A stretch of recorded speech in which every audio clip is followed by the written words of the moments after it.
Assalamualaikum warahmatullahi wabarakatuh.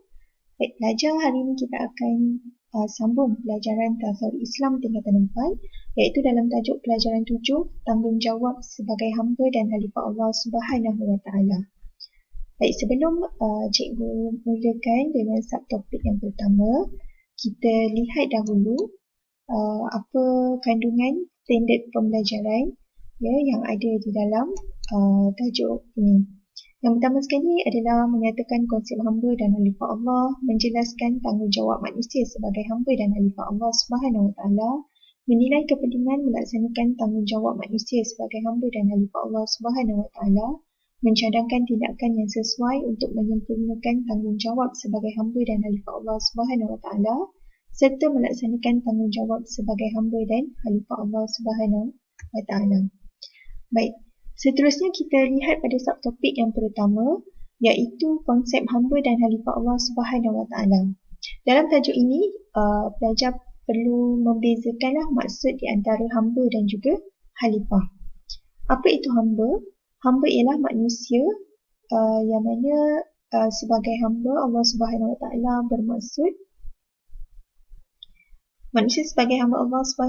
bermaksud manusia wajib mengabdikan diri hanya kepada Allah Subhanahu wa taala dengan mematuhi segala suruhannya dan menjauhi larangannya. Manakala khalifah pula adalah wajib mentadbir dan memakmurkan bumi selari dengan kehendak syariat. Jadi itu yang kita nampak perbezaan dekat sini.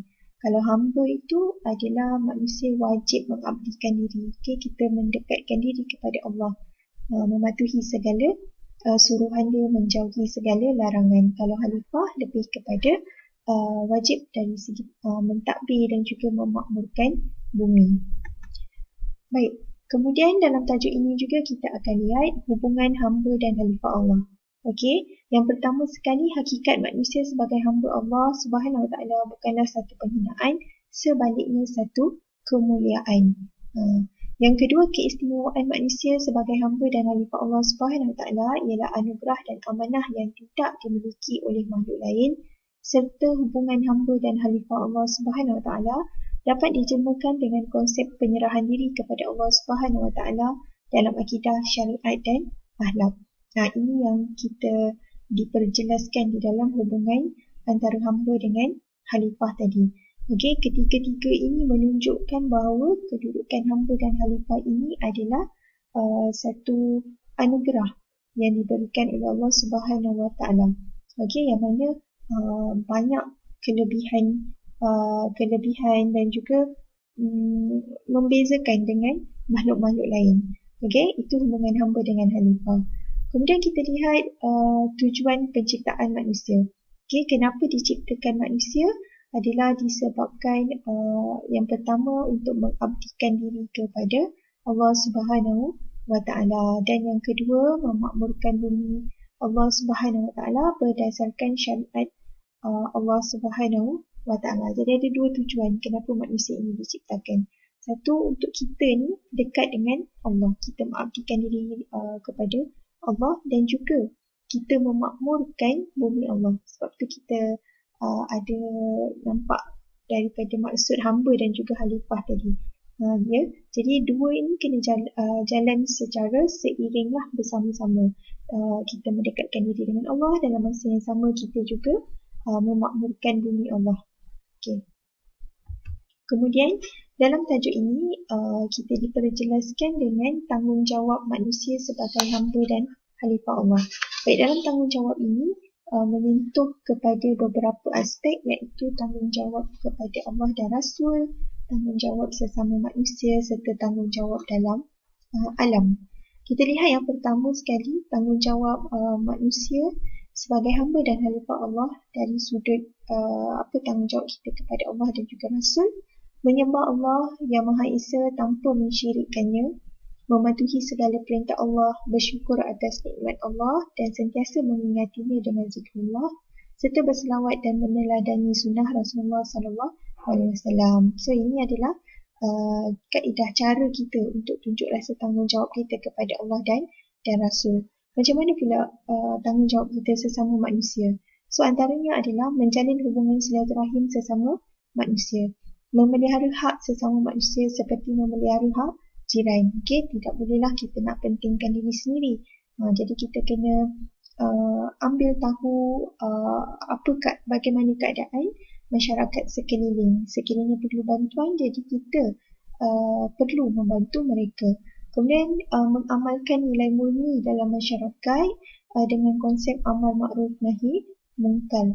Okey. Dan yang keempat, sentiasa hormat menghormati sesama masyarakat. Itu adalah tanggungjawab kita sesama manusia. Kemudian kita lihat tanggungjawab kepada alam. Apa yang perlu kita buat? Mentadbir dan memakmurkan alam secara terancang. Okey, maksudnya kita mentadbir, menguruskan alam ini dengan keadaan yang tersusun, terjaga. Okey, menggunakan sumber alam semula jadi secara bijaksana dan juga efektif. Kita gunakanlah alam semula jadi yang Allah ciptakan ini dengan jalan yang betul. Okey, dengan cara yang bijak. Memelihara alam daripada pencemaran dengan tidak membuang sampah merata-rata. Okey, kita elakkan daripada berlakunya pencemaran. Ada macam-macam jenis pencemaran kan. Okey, jadi kita elakkan. Kerana bila berlakunya pencemaran, maka kita dah merosakkan alam dan juga kita akan memberikan kesan yang buruklah terhadap alam semula jadi, dan berikutnya akan memberi kesan yang buruk kepada masyarakat dan juga habitat-habitat lain. Dan yang keempat adalah menggiatkan usaha pemeliharaan alam bagi menjaga kelangsungan hidup flora dan fauna. Okey. Seterusnya pada tajuk 2.2.3 kita akan lihat kepentingan melaksanakan tanggungjawab manusia sebagai hamba dan khalifah Allah Subhanahu Wa Taala dalam sudut agama, pendidikan, politik, ekonomi dan juga sosial. Okey, kita tengok dulu kepentingan kenapa kita kena laksanakan tanggungjawab manusia ini sebagai hamba dan khalifah Allah. Kita lihat dari sudut agama. Yang pertama, syariat dan undang-undang Islam dapat dilaksanakan. Yang kedua, supaya rakyat berpegang teguh dengan ajaran agama Islam. Dan yang ketiga, nilai murni dan akhlak mulia dapat dihayati dan dipraktikkan oleh masyarakat. Itu dalam sudut agama. Dalam sudut pendidikan, kenapa penting? Kerana nak lahirkan masyarakat yang bertakwa. Kemudian kita nak dapatkan masyarakat yang berpendidikan rohani, fizikal, mental, emosi yang seimbang. Maksudnya semua sekali. Okay? Dan juga melahirkan tenaga pakar untuk mentadbir dan memakmurkan alam. Okay, itu tanggungjawab manusia sebagai hamba dan khalifah. Pentingnya tanggungjawab tersebut. Kita lihat dalam sudut ekonomi. Kenapa penting kita bertanggungjawab adanya laksanakan tanggungjawab ini? Dalam politik untuk melahirkan pemimpin yang berintegriti, pemimpin yang boleh menjamin masa depan negara. Okey, kedua, dapat kestabilan politik terjamin dan melancarkan urusan pentadbiran negara serta negara akan menjadi aman dan sejahtera. Serta dalam sudut ekonomi, supaya ekonomi akan semakin maju, pembangunan negara dapat dijalankan dengan lancar serta merapatkan jurang ekonomi dalam kalangan masyarakat. Itu kepentingan kita laksanakan tanggungjawab. Dan manakala pada sudut sosial pula, pentingnya kita laksanakan tanggungjawab ini supaya kita dapat wujudkan satu perpaduan. Kemudian masyarakat dapat hidup dengan toleransi dan saling menghormati serta wujudnya keharmonian dalam masyarakat. Okey pelajar, jadi ini adalah antara tanggungjawab kepentingan kita laksanakan tanggungjawab manusia sebagai hamba dan khalifah Allah. Seterusnya kita lihat punca dan kesan sekiranya kita mengabaikan tanggungjawab. Okey, pengabaian tanggungjawab yang dilakukan oleh manusia tadi ni. Jadi puncanya sebab apabila syariat Islam tidak dilaksanakan. Okey, punca yang pertama, syariat Islam tidak dapat dilaksanakan. So apa kesannya? Maka akan berlakulah keruntuhan akhlak. Yang kedua, kalau kita abaikan pendidikan, apa akan berlaku? Masyarakat akan kurang ilmu. Apabila berlakunya kelemahan urusan dalam pentadbiran ataupun salah guna kuasa, maka yang akan hilanglah kepercayaan kepada pemimpin dan negara akan menjadi mundur. Bagaimana pula kalau masyarakat bersikap malas, maka akan jadilah ekonomi yang tidak membangun. Begitu juga bila kita hilang sikap hormat menghormati antara masyarakat, maka berlakulah perpecahan dan diskriminasi dalam masyarakat. Ini yang kita tak nak lah apabila berlakunya pengabaian tanggungjawab tadi ni. Okay. Kemudian 2.2.4 kita lihat tindakan sebagai hamba dan khalifah Allah Subhanahu Wa Taala. Apa yang kita boleh lakukan, aktiviti-aktiviti yang kita boleh laksanakan. Antaranya adalah kempen kita semula. Kenapa kena lakukan kempen kita semula? Ini adalah tanggungjawab kita kepada alam, yang mana dapat bentuk diri supaya jaga kebersihan. Okey, di samping itu dapat memupuk masyarakat mencintai dan menyayangi alam sekitar. Kemudian antaranya boleh laksanakan adalah bengkel kemahiran dan inovasi. Bengkel kemahiran dan inovasi ini kita boleh menjana pemikiran yang kreatif dan kritis, menggunakan akal dalam mencipta sesuatu serta memupuk kesefahaman antara murid. Selain daripada itu adalah kursus kepimpinan sekolah. Ini antara aktiviti-aktiviti yang sebenarnya pelajar juga laksanakan, kan?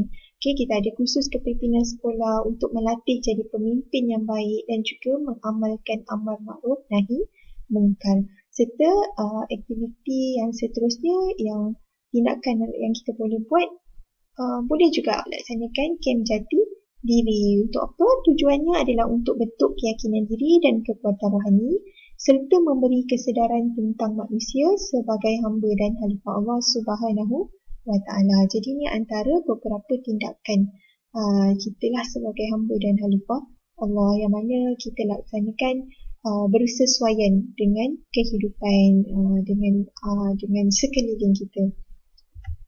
Baik pelajar, sedikit rumusan yang dapat cikgu simpulkan di sini bahawa manusia ini diciptakan Allah Subhanahu Wa Taala dengan penuh kelebihan.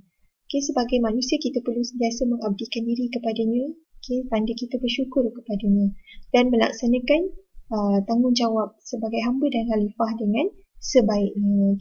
Jadi untuk nak menunjukkan bahawa kita ni bersyukur dengan apa yang diberikan olehnya kepada kita, maka kita laksanakanlah tanggungjawab sebagai khalifah dan hamba dan khalifah ini dengan sebaiknya. Pelajar, jadi ini sahaja untuk pelajaran 7. InsyaAllah kita akan jumpa untuk kelas seterusnya dalam pelajaran yang seterusnya. Sekian dulu daripada cikgu. Assalamualaikum warahmatullahi wabarakatuh dan terima kasih semua.